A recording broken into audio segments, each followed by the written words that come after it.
Welcome to this video on CPU scheduling and process management. We will cover process states and various CPU scheduling algorithms. We begin with the 5-state process model. The 5 states are new, ready, running, waiting, and terminated. Each state has a specific meaning.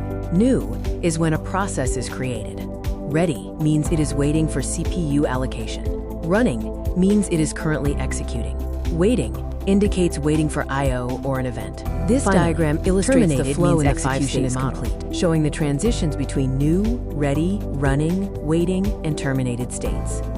Moving to scheduling algorithms, round-robin is a preemptive algorithm using a fixed-time quantum and a circular ready queue. In round-robin, each process gets the CPU for a time slice. Unfinished processes are moved to the end of the queue, which helps ensure fairness among processes. The size of the time quantum is critical. A small quantum leads to more context switches, while a large quantum results in behavior similar to first come, first serve. First come, first serve, or FCFS, is a non-preemptive scheduling algorithm that uses a simple FIFO queue. Processes are executed in the order of their arrival. For instance, if we have processes P1, P2, and P3 with their arrival and burst times as shown, FCFS executes them sequentially based on arrival time. FCFS suffers from high waiting time and the convoy effect, where a short process waits behind a long one, making it poor for time-sharing systems.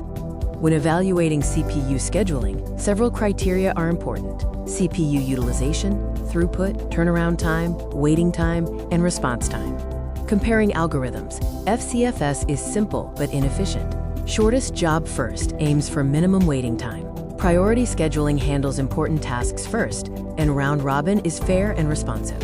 Thank you for watching this video on CPU scheduling and process management. CloudEdge IT Academy offers training in cybersecurity, networking, cloud and SaaS, and ISO 27001.